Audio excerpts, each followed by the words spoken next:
Good afternoon, everyone. A warm welcome to all of you at BPC. I am Sanjay Kumar Gupta, Assistant Professor, Electrical Engineering Department, and also I'm working in Training and Placement Department. And today we will discuss about electrical machine part 1. So today's topic will be syllabus discussion and the basic concept of electrical machine which are covered in syllabus. So let's start. Detailed content. Whole syllabus is divided into 4 units, in which first unit is Introduction to Electrical Machine. As per BT, 20 lectures means 20 period is decided for this. Introduction to electrical machine ये हमारा first unit है, जिसमें जो हम लोग various topic cover करने वाले हैं। बेसिकली हमारे 6 टॉपिक्स कवर होंगे। पहला जो होगा हमारा वो होगा definition of motor and generator. Second होगा हमारा torque develop due to alignment of two field and the concept of torque angle.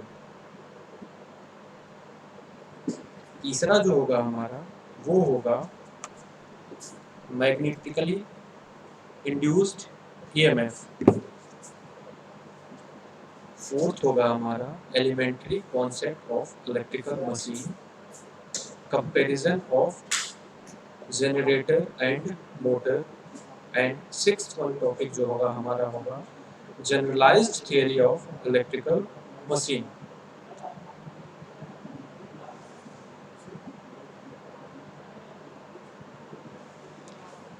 Now, in second unit, we will discuss DC machine, the period allotted for BT 25 period, and chapters which includes unit 2 is main construction, features of DC machine, types of armature winding. Second one, function of commutator for motoring and generation operation. Third one, आपका factors determining induced EMF. Fourth जो point है हमारा वो है आपका factors. Fourth जो है वो है हमारा factors determining the electromagnetic torque, and next one है आपका various types of DC generators. Ahead we will discuss significance of back EMF, the relation between back EMF and terminal voltage, armature reaction, method to improve commutation, performance and characteristics of different types of DC motors, speed control of DC shunt and series motor, need of starter, 3-point DC shunt motor, starter and 4-point starter. Basically 3-point and 4-point starter we will discuss. Then ahead we will discuss electrical braking, application of DC motors, faults in DC machine and their retrospective, losses in DC machine, determination of losses by Swinburne test, and at last we will discuss rating and specification of DC machine. In third unit, we will discuss single phase transformer. Transformer को हिंदी में हम लोग परिणामित्र कहते हैं, and the period allotted as per BT 25 period. In single phase transformer, syllabus coverage First one, introduction. Second one, constructional feature of transformer and parts of transformer, means संरचना transformer का and parts of transformer, different जो उसके parts होंगे. Then we will discuss working principle of transformer which is based on Faraday's law of electromagnetic induction, N equals to d phi by dt, basically minus d phi by dt, and minus sign represent their Lenz's law. And then in transformer we will derive EMF equation, and then transformer on no load and its phasor diagram, and when load is inductive, resistive and capacitive, and different types of load may be used, we will discuss. Then transformer neglecting voltage drop and rewinding, MMF, ampere per turn balance and its phasor diagram. We will discuss about the fluxes which are mutual and leakage flux, leakage reactance, EMF induced in coil, self-induced EMF and mutual induced EMF, transformer on load, voltage drop and its phasor, equivalent circuit diagram, relation between induced EMF and terminal voltage, voltage regulation of a transformer and its mathematical relation. Then we will discuss losses in transformer. Basically, two types of losses are there. First one is fixed and second one is variable, means iron losses and copper losses. Losses are two types. आपका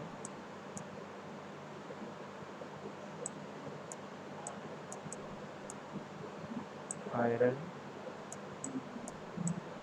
and copper.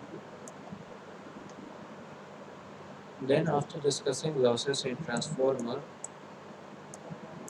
we will discuss open circuit and short circuit test, basically which are conducted in transformer. Open circuit for iron loss and short circuit test we used for the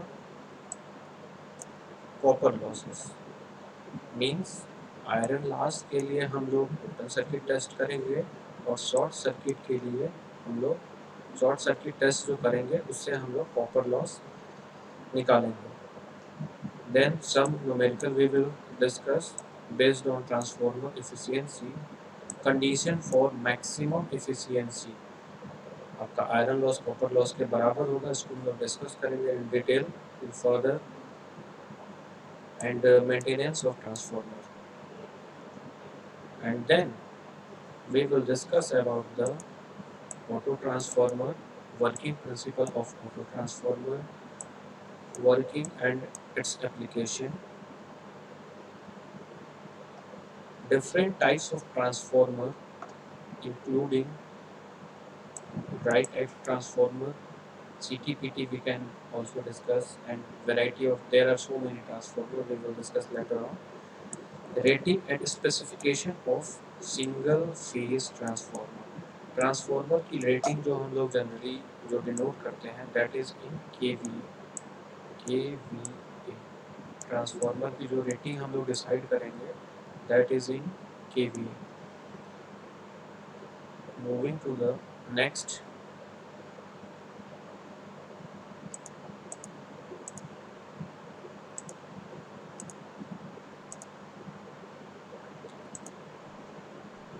At last, in unit 4, we will discuss about three-phase transformer.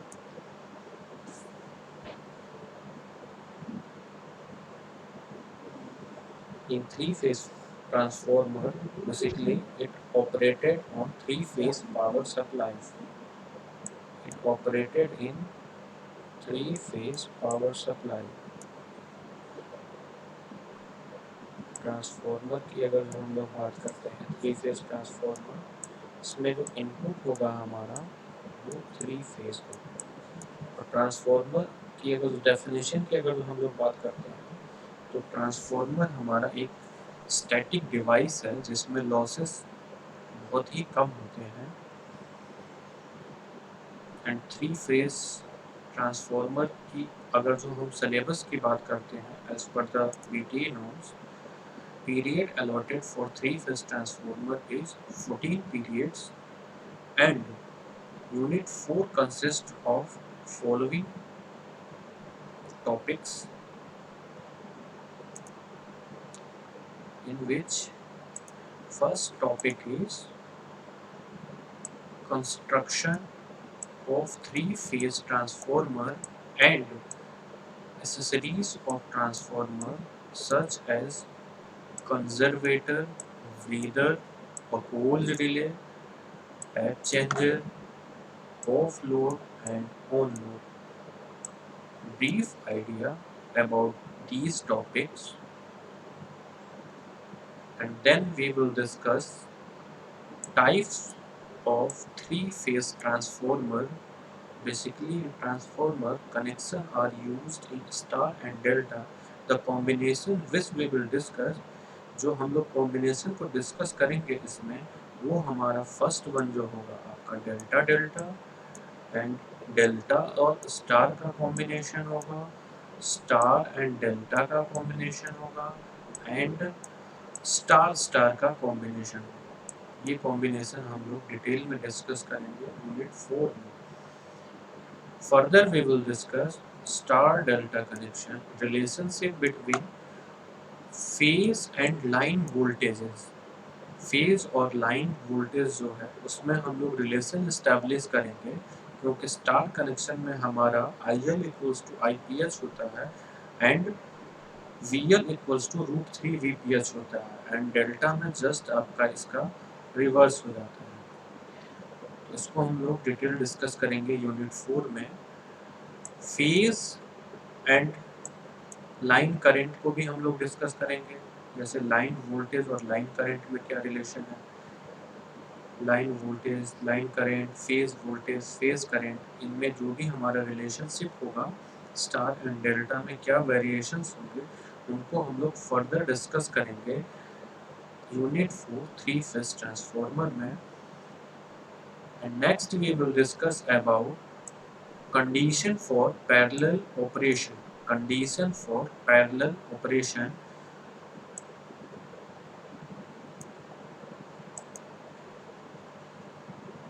Further we will discuss on-load tap changer, and then difference between power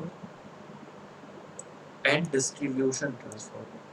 Basically, distribution transformer and power transformer having different construction and application are also different.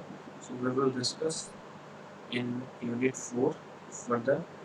And cooling of transformer, शीतलन, cooling को शीतलन बोलते हैं हम लोग हिंदी में। Transformer को ठंडा रखने के लिए हम लोग क्या कर सकते हैं, फैन यूज़ कर सकते हैं, और क्या क्या यूज़ कर सकते हैं उसको हम लोग डिस्कस करेंगे। फर्दर जो हम लोग डिस्कस करेंगे वो आपका rating and specification of three phase transformer. Transformer की जो प्लेट्स पे जो आपका जो भी रेटिंग गिवन होता है, जो KVA में होता है, और क्या क्या चीज़ें उसके लिए प्लेट्स पे होती हैं, उनके स्पेसिफिकेशन को हम लोग डिस्कस करेंगे in chapter 4. So this was all about the syllabus for electrical machine first as per the BTE.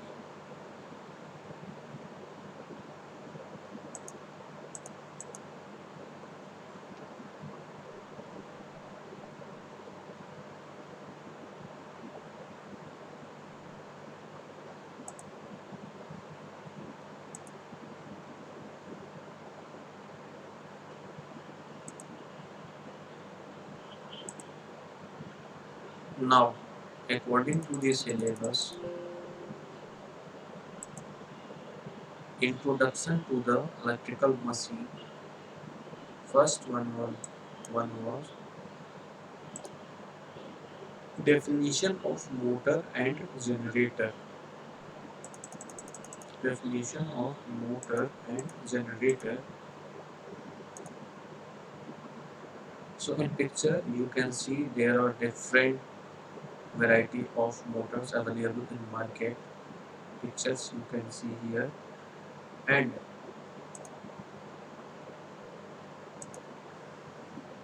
if we talk about motor,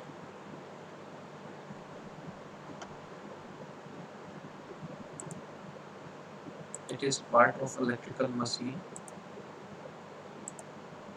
which converts electrical energy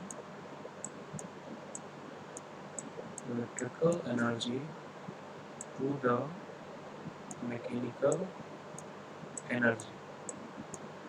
means DC motor जो है हमारा DC electrical power supply को आपका mechanical energy में परिवर्तित करेगा। Electrical energy को हम लोग बोलते हैं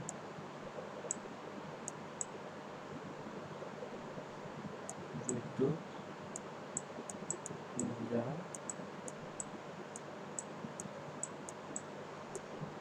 और अदर जो है आपका मैकेनिकल एनर्जी मीन्स यांत्रिक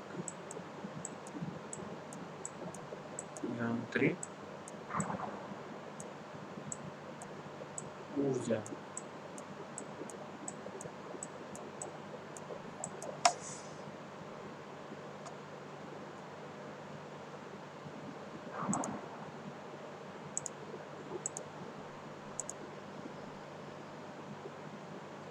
अगर जो हम लोग बात करते हैं मशीन की, तो इलेक्ट्रिकल मशीन में अगर जो हम लोग बात करें इलेक्ट्रिकल मशीन,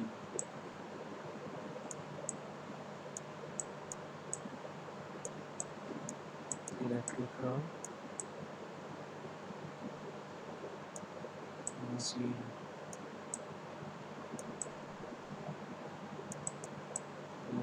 मशीन की अगर जो हम लोग बात करते हैं, तो जो ऐसी मशीन जो इलेक्ट्रिकल एनर्जी को मैकेनिकल एनर्जी में कन्वर्ट करेगी, वो हमारी इलेक्ट्रिकल मशीन होगी। और इलेक्ट्रिकल को मैकेनिकल में कन्वर्ट करेगी, उसको हम लोग बोलेंगे मोटर। एंड जो आपका मैकेनिकल एनर्जी को इलेक्ट्रिकल एनर्जी में कन्वर्ट करेगी, that is called generator. Means motor and generator both are rotating device. दोनों हमारी क्या है, रोटेट करती हैं।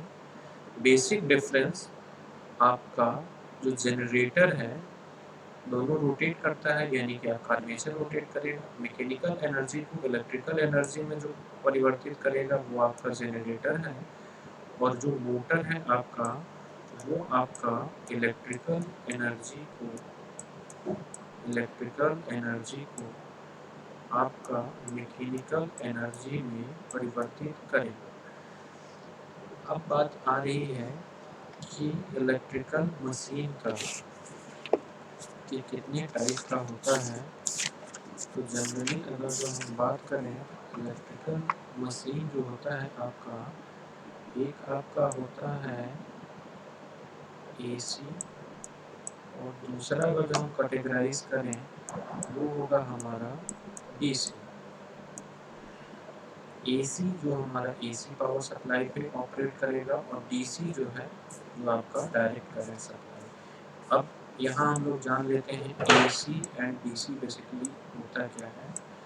एसी मीन्स आपका जो होता है फुल फॉर्म, वो होता है अल्टरनेटिंग करंट,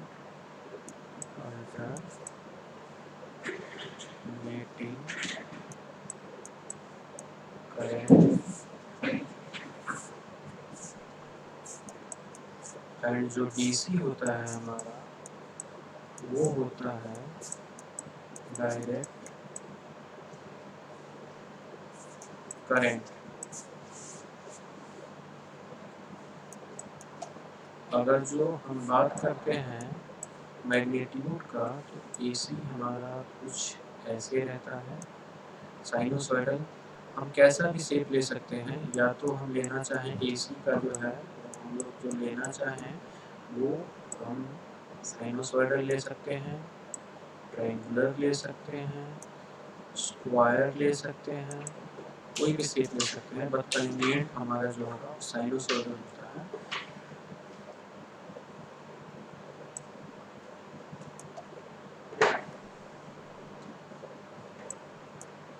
एसी में जो मेन पॉइंट है वो आपका, अगर जो हम लोग वोल्टेज की बात करें, हमारे घर में 220 वोल्ट एसी सप्लाई आती है, तो जो मैग्नीट्यूड है वो +20 ऊपर और -220 नीचे, मीन्स एसी में आपका जीरो क्रॉसिंग मस्ट है, जीरो क्रॉसिंग जरूर होना चाहिए। एंड डीसी की जब अगर हम बात करते हैं तो आपका टाइम के साथ जो कर्व है वो स्ट्रेट लाइन है, इसका मैग्नीट्यूड जो है वो क्या होगा, कांस्टेंट होगा। यानी कि जो डीसी है वो हमारा कांस्टेंट मैग्नीट्यूड का होगा, और जो हमारा एसी है वो हमारा अल्टरनेटिंग नेचर का होगा। अब बात करते हैं डीसी मशीन की, जो है बात यहाँ पे डीसी मशीन में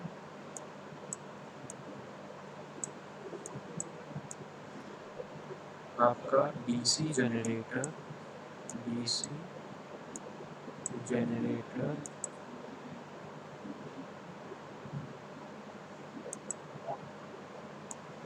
और दूसरा इसको डिवाइड कर सकते हैं हम लोग डीसी मोटर।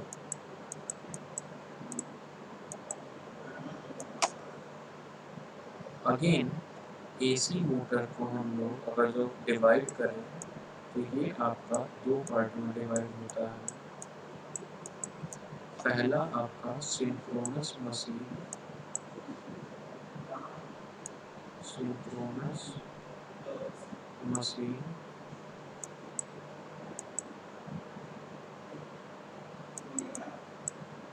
और सेकेंड वन जो होगा आपका वो होगा induction machine.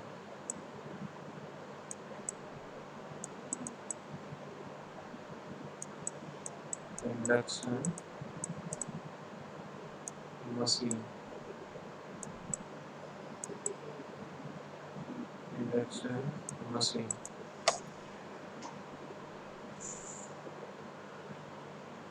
Further synchronous machine को हम लोग डिवाइड कर सकते हैं आपका synchronous generator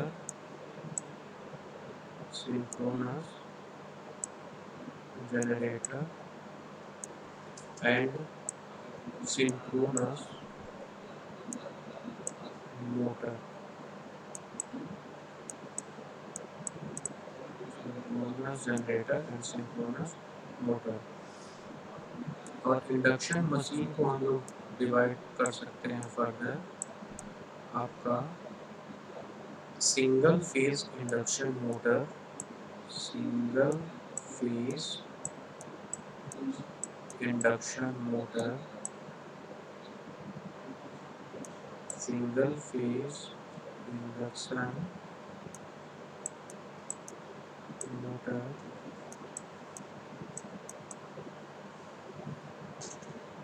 and second one 3-phase induction motor, 3-phase induction motor।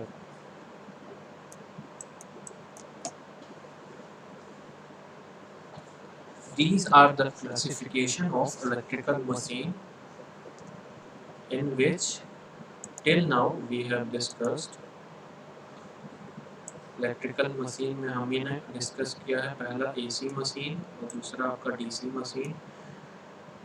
DC machine में हमने डिस्कस किया है DC generator and DC motor. AC में जो आपका एसी पावर सप्लाई पे वर्क करेगा अल्टरनेटिंग करंट पे, और डीसी डायरेक्ट करंट पे। और आपका जो सिंक्रोनस मशीन है और इंडक्शन मशीन, ये दोनों हमारा एसी पावर पे वर्क करता है। तो एसी मशीन का पार्ट हो जाएगा आपका synchronous machine and induction machine. अब सिंक्रोनस मशीन की जब हम बात करते हैं तो फर्दर क्लासिफाई करते हैं synchronous generator which run at synchronous speed ns equals to 120 f upon p। Further हम लोग डिस्कस करेंगे कैसे फॉर्मूला आएगा। और सेकेंड जो है आपका सिंक्रोनस मोटर। और आपका जो इंडक्शन मशीन है जो एसी पे वर्क करेगा वो आपका दो टाइप का है। पहला जो है single phase induction motor and दूसरा जो है आपका 3 फेज इंडक्शन मोटर। सो अब हम लोग डिस्कस करेंगे further in market available motors are like that. अब मोटर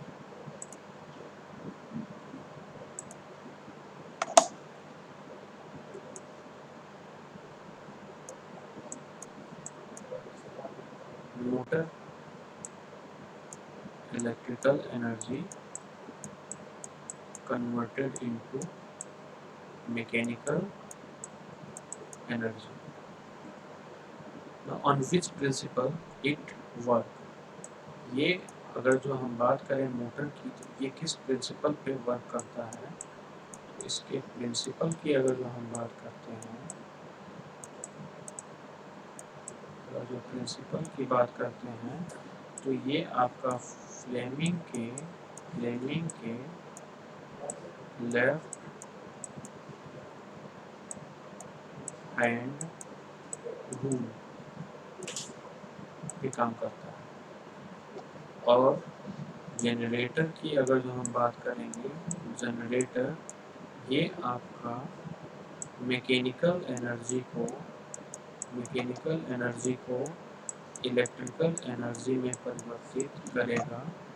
और जो जनरेटर है ये वर्क करता है हमारा फ्लेमिंग के राइट हैंड रूल पर। तो फ्लेमिंग का left hand and right hand rule क्या है, इसको हम लोग फर्दर डिस्कस करेंगे।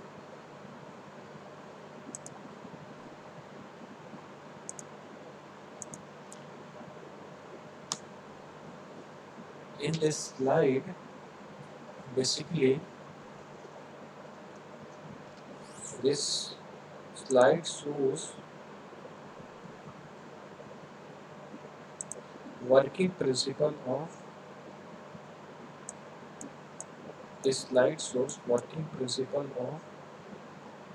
motor. Working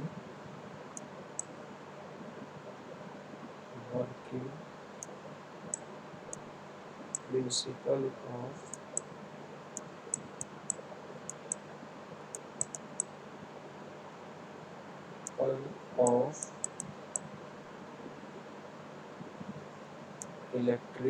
of electric motor।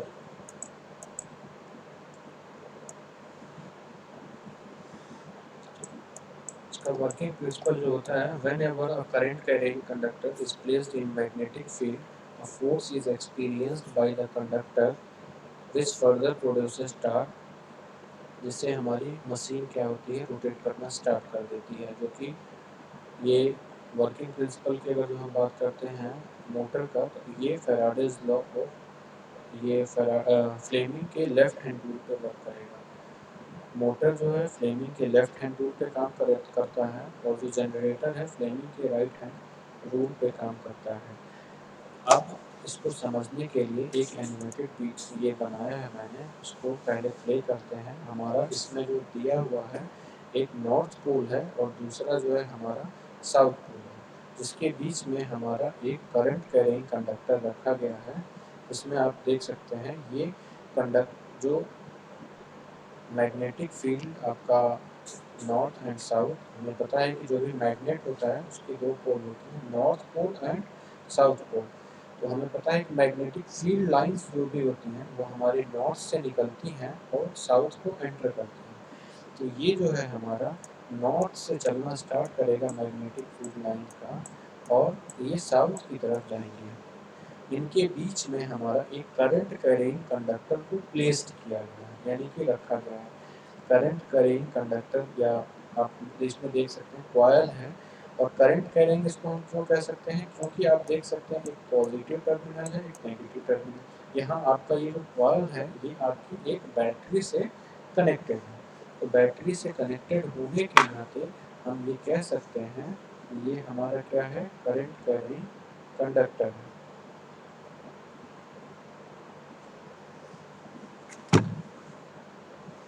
अब हमारा जो मेन फील्ड लाइंस हैं, यानी कि मैग्नेटिक फील्ड लाइंस जो हैं, मेन फील्ड जो है हमारा नॉर्थ से साउथ की तरफ मूवमेंट कर रहा है। अब आप देख रहे हैं इसमें एक आपका करंट कैरिंग कंडक्टर को रख दिया गया है।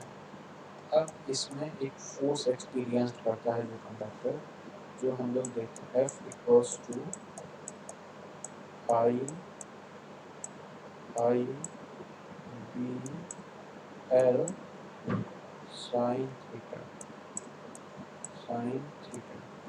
F equals to I B L sine theta. I क्या है हमारा, आई सभी को पता है करंट होता है, यानी कि विद्युत धारा, और इसका मात्रक जो होता है करंट का वो क्या होता है हमारा, एम्पियर। बी जो है मैग्नेटिक फील्ड है, और एल जो है ये लेंथ है हमारा, और जो साइन थीटा है वो आपका एंगल है। ये आपका जो एंगल बिटवीन आपका मेन फ्लक्स एंड कंडक्टर के बीच। इसको मैं प्ले करके एक बार मैं बता रहा हूँ कि इसमें आपका कैसे रोटेशन पॉसिबल है और किस तरह से होता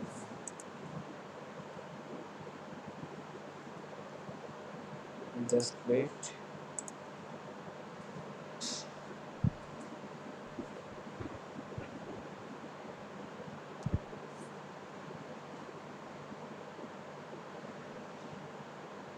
फ्लेमिंग के लेफ्ट हैंड रूल के अनुसार जो आपका F equals to I B L sine theta है, तो जो इसमें है आपका F आपका थंब रिप्रेजेंट करेगा, यानी अंगूठा F, और जो चुंबकीय क्षेत्र है B जो है वो आपका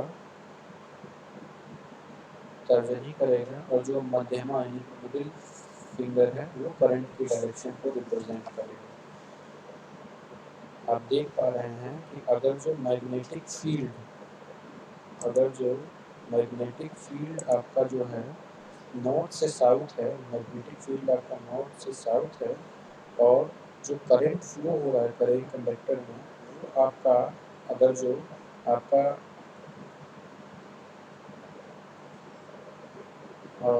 इन आउटवर्ड है, तो फोर्स जो है आपका क्या होगा, अपवर्ड होगा, और करंट की डायरेक्शन जैसे चेंज होगी वैसे ही हमारा क्या होगा, फोर्स का डायरेक्शन चेंज होगा।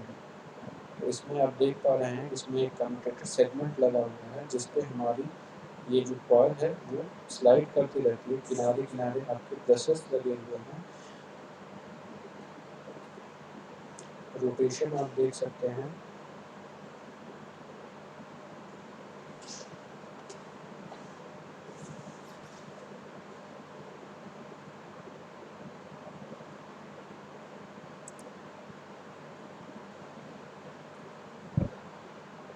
Now the next topic is generator. ये जनरेटर का डेफिनेशन हम लोगों ने पढ़ा था।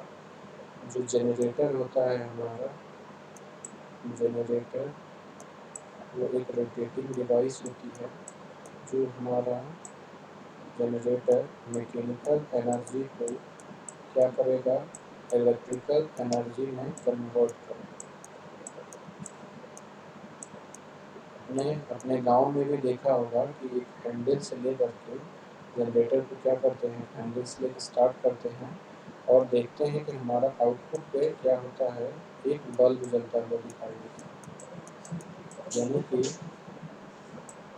बल्ब अगर जो जल रहा है आउटपुट में, बल्ब अगर जल रहा है आउटपुट में, तो ये हमें क्या मिला, इलेक्ट्रिकल एनर्जी मिला। हमने दिया क्या था, मैकेनिकल एनर्जी यानी यांत्रिक ऊर्जा।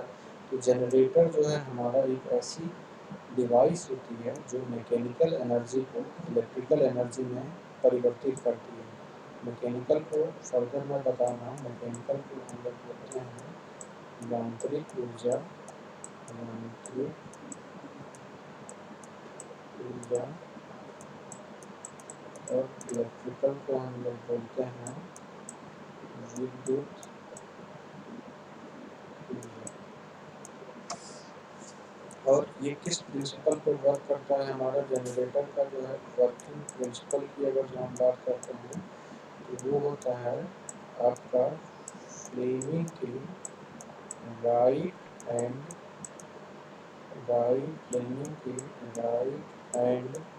रूल के अनुसार हमारा जो है वर्क करेगा। और डीसी जनरेटर मीन्स हम जो सप्लाई यूज करेंगे, मीन्स जो हमें आउटपुट पे मिलेगा उसको फर्दर हम लोग चेंज कर लेंगे डीसी में। अब बात करते हैं कि आपका जो कंस्ट्रक्शन होता है जनरेटर जो है, अगर हम ओपन करें तो कैसा हमें दिखाई देगा। कंसेप्चुअल व्यू की अगर हम बात करें, कंस्ट्रक्शन के अगर जो पॉइंट ऑफ व्यू से अगर जो डीसी मशीन की बात करें, मोटर एंड जनरेटर में जो काफ़ी डिफरेंस नहीं होता है, हम लोग लाइटर डिस्कस करेंगे। बट कंस्ट्रक्शन और जनरेटर की अगर जो हम बात करते हैं, आपका इसमें पहले ये देख सकते हैं, ये आपका क्या होता है, एक शाफ्ट होता है, ये आपका शाफ्ट होता है, ये आपका शाफ्ट होता है जनरेटर, यानी जो मैकेनिकल एनर्जी कन्वर्ट हो जाएगा इलेक्ट्रिकल एनर्जी में। तो ये जो शाफ्ट है वो क्या करेगा, वो मैकेनिकल एनर्जी को, ये जो हमारा शाफ्ट है वो क्या करता है बेसिकली, इसमें मोटर या जनरेटर में मैकेनिकल एनर्जी को इलेक्ट्रिकल एनर्जी में परिवर्तित करना। अब ये शाफ्ट पैनल है, आपका बॉल बियरिंग गिवन है, इसमें लेमिनेटेड फील्ड पोल्स हैं, लेमिनेटेड फील्ड पोल्स इसमें है।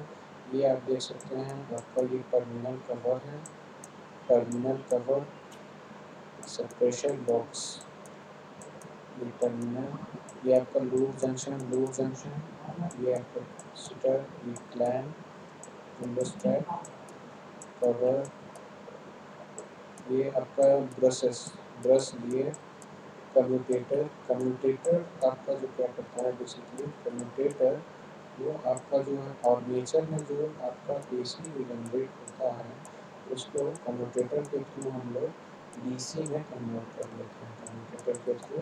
और ये आपका आर्मेचर है, आर्मेचर सपोर्ट के लिए, मैकेनिकल सपोर्ट के लिए जो हम लोग इसमें यूज़ करते हैं। स्टेटर का पार्टी होता है आपका योक है, योक, इसमें आर्मेचर की जो वाइंडिंग है, आर्मेचर की जो वाइंडिंग होती है आपको बताएंगे। फील्ड की जो वाइंडिंग है ये आपका फील्ड की जो वाइंडिंग बताएंगे। सपोर्ट एंड बियरिंग्स, ये सारे आपके कंस्ट्रक्शनल फीचर हैं। यानी कि डेफिनेशन आपका जनरेटर का हो गया, कंस्ट्रक्शनल फीचर हो गया। ये आपका जो वर्क करता है फ्रेमिंग के राइट हैंड रूल पे, और जो हम अपने हाथ की तीनों उंगलियों, राइट हैंड की 3 उंगलियों को, अंगूठा, तर्जनी, मध्यमा को एक दूसरे से परपेंडिकुलर यानी कि 90 डिग्री पे अगर जो हम हिलाते हैं तो देखते हैं कि आपका बी जो है, आपका बी चालक की गति F होगा, आपका बी जो है चुंबकीय क्षेत्र होगा, और ये प्रेरित विद्युत वाहकों की दिशा है। अब जो नेक्स्ट हम लोग डिस्कस करने वाले हैं वो है आपका वर्किंग प्रिंसिपल।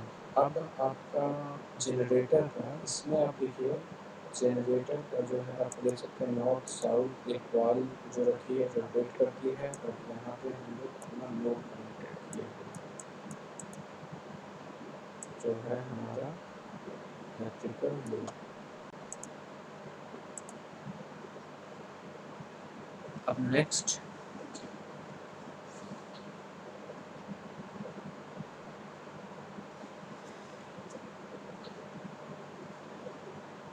जो है हमारा टॉपिक वो है बेसिकली। नेक्स्ट है हमारा ट्रांसफॉर्मर।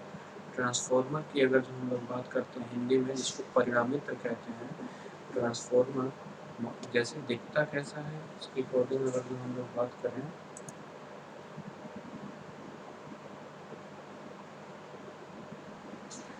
तो ट्रांसफॉर्मर की अगर जो हम लोग बात करते हैं तो ट्रांसफॉर्मर हमारा क्या है, एक स्टैटिक डिवाइस है। ट्रांसफॉर्मर हमारा स्टैटिक डिवाइस है जो one form of electrical energy को दूसरे फॉर्म ऑफ इलेक्ट्रिकल एनर्जी में परिवर्तित करता है। ट्रांसफॉर्मर हमारा क्या है, एक स्टैटिक डिवाइस है जो क्या करता है। ट्रांसफॉर्मर की अगर जो हम बात करते हैं तो ट्रांसफॉर्मर बेसिकली हमारा क्या होता है, एक डिवाइस होता है जो आपका इलेक्ट्रिकल एनर्जी को वन सर्किट से सेकेंड सर्किट में यानी सोर्स से लोड जो है एनर्जी को प्रोवाइड करता है। इलेक्ट्रिकल एनर्जी को इलेक्ट्रिकल में ही कन्वर्ट करता है हमारा ट्रांसफॉर्मर। हैविंग आपका पावर एंड जो फ्रीक्वेंसी जो है बोथ क्या है हमारा कांस्टेंट, क्या है कांस्टेंट। पावर मतलब P equals to V and I, तो इसी यानी power constant, voltage and current हमारा क्या हो गया, कांस्टेंट हो गया। और फ्रीक्वेंसी हमारी कांस्टेंट ये पता है हमें कि इंडिया में जो फ्रीक्वेंसी है वो हमारी 50 हर्ट्ज होती है।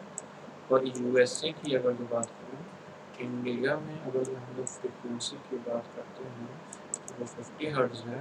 और 60 हर्ट्ज अप्लाइंसेस जो हैं वो इफेक्टिव होंगे। 60 हर्ट्ज फ्रीक्वेंसी जो हम लोग यूज़ करते हैं वो यूएसए यानी कि जो डेवलप्ड कंट्रीज़ हैं उसमें हम लोग यूज़ करते हैं।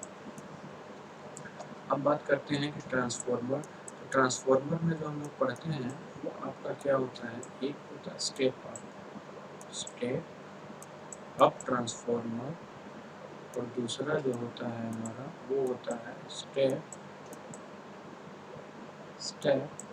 Down transformer. तो यानी कि अभी हमने बताया पावर कांस्टेंट है, तो जिस रेशियो में वोल्टेज घटेगा उसी रेशियो में करंट बढ़ेगी, या जिस रेशियो में हमारा वोल्टेज बढ़ेगा उसी रेशियो में हमारी करंट घटेगी, तभी ओवरऑल हमारा पावर क्या होगा, कांस्टेंट होगा। और ट्रांसफॉर्मर जो स्टैटिक डिवाइस है जिसमें पावर एंड फ्रीक्वेंसी यानी कि शक्ति और आवृत्ति दोनों जो है हमारा क्या होगा, कांस्टेंट होगा। तो स्टेप अप ट्रांसफॉर्मर की जब हम बात करते हैं यानी कि आपका V2 अगर जो आउटपुट वोल्टेज है V2 आपका ग्रेटर देन है आपका V1, यानी कि आपका आउटपुट ज़्यादा है इनपुट से, तो आपका क्या होगा, स्टेप अप ट्रांसफॉर्मर। और अगर जो आपका आउटपुट जो है क्या है, लेस देन है आपका इनपुट से, तो ये आपका हो जाएगा स्टेप डाउन ट्रांसफॉर्मर। और कंस्ट्रक्शन की अगर जो हम लोग बात करते हैं तो कंस्ट्रक्शन में आप देख सकते हैं ट्रांसफॉर्मर का ड्राफ्ट ऑफ टैंक कवर है, मेन टैंक है, कंजर्वेटर टैंक है, ब्रीदर है, ब्रशेस है, कूलिंग ट्यूब्स है।